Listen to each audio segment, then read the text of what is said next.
भविष्यवाणी सुद्धा महापूर सांगते, याबद्दल आपण व्हिडिओच्या शेवटपर्यंत पाहूयात। नवीन असाल सबस्क्राइब करून ठेवा, कारण की आपले यूट्यूबचे हे ऑफिशियल चॅनल आहे।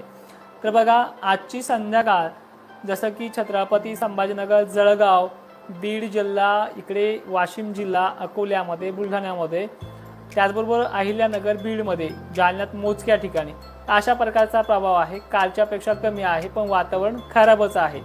जे काही झाकाय पाकायचं राहिलं असेल आज आणि उद्या 21 तारखेला सुद्धा झाकूनच ठेवा। तर 21 तारीख 21 एप्रिल मध्यरात्रीपर्यंत कुठे कुठे प्रभाव पडणार आहे ते देखील व्हिडिओच्या माध्यमातून समजून घ्या। उद्याची 21 एप्रिल कोल्हापूर, हुबळी, कर्नाटक, सोलापूर, सांगली, पंढरपूर, बीड जिल्हा, लातूर परिसरामध्ये सुद्धा प्रभाव टाकणार आहे। धाराशिवमध्ये देखील टाकणार आहे आणि हे वातावरण रात्री बेरात्री उत्तरेकडे देखील सरकू शकतं, म्हणजे मराठवाड्यामध्ये आणि दक्षिण महाराष्ट्राबरोबर पश्चिम महाराष्ट्रामध्ये सुद्धा, नाशिक सुद्धा क्षेत्रामध्ये इन्व्हॉल्व आहे। विदर्भाच्या बाबतीत आणि खानदेशच्या बाबतीमध्ये व्याप्ती कमी आहे, पण तुरळक ठिकाणी 21 तारखेला सुद्धा इथे होणार आहे। मान्सून बाबतही बोलूयात, पण अजूनही 21 तारखेबद्दल थोडी स्पष्टता व्यक्त करूयात।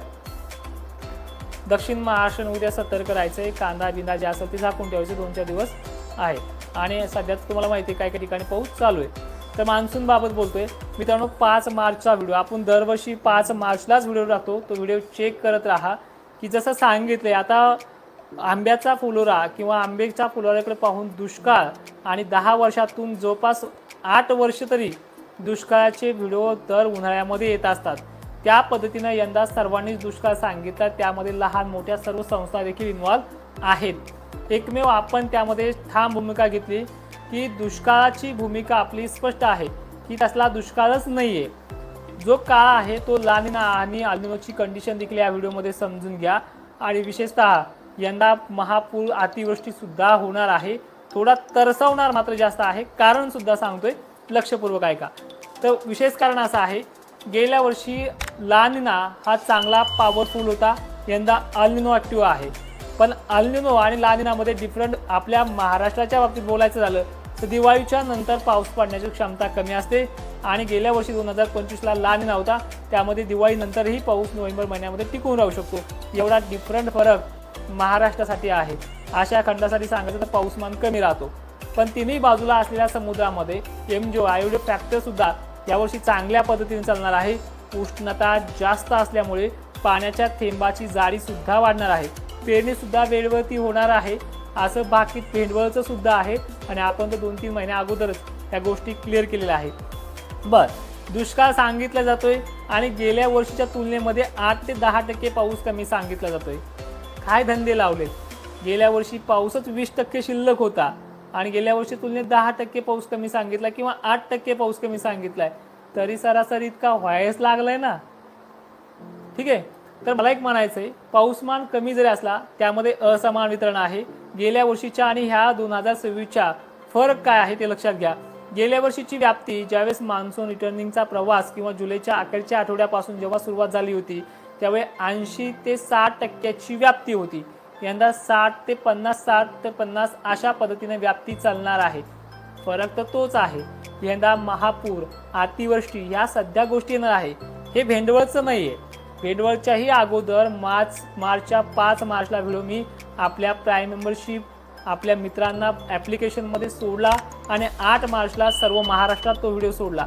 त्यानंतर आंब्याचे बहाणे, आंब्याच्या फुलोराचे बहाणे देणंच बंद झालंय। चांगला पावसाळा आहे, फुलोरा आला की दुष्काळ, फुलोरा गळून गेला की चांगला पावसाळा, या सगळ्या गोष्टी चालू होत्या आणि या गोष्टीला चोख उत्तर आणि ठाम भूमिका ही आपलीच ठेवलेली आहे। तर यंदा सगळ्यांना विनंती आहे, काळजी करू नका। मार्च महिन्यामधले रिपोर्ट माझे गेल्या वर्षीचे पण पहा। ठीक आहे, तर आता पावसाळा कोणत्या महिन्यात कसा राहील हे प्रयोगशाळेच्या अंतर्गत मागे 2-3 महिन्यापूर्वी सांगितलंच आहे, अजूनही परत सांगतोय, काही वेगळं नाही आहे। ठीक आहे, तर जून महिना जो आहे तो सरासरी गेल्या वर्षीच्याही इतकाच राहणार आहे।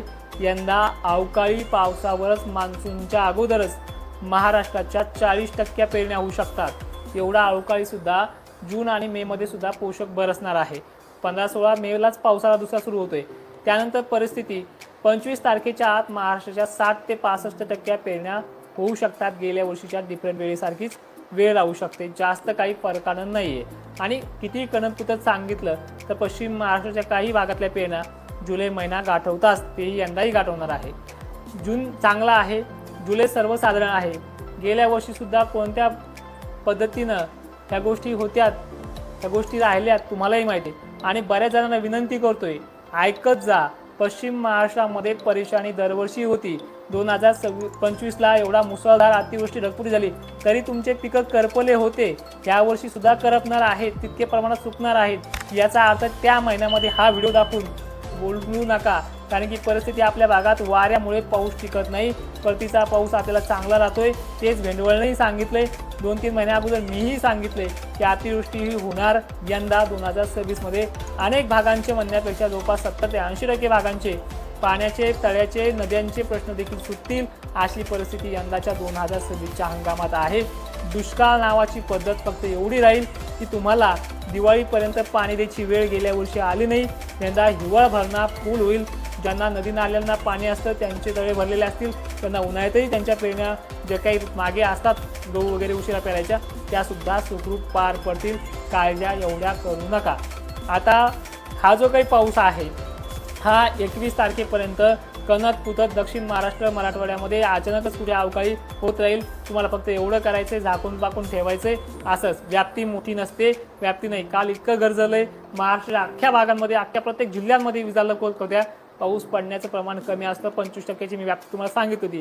75% भागाला तो कालही झाला नाही, पण गरजेला मात्र 100% भागांनाच.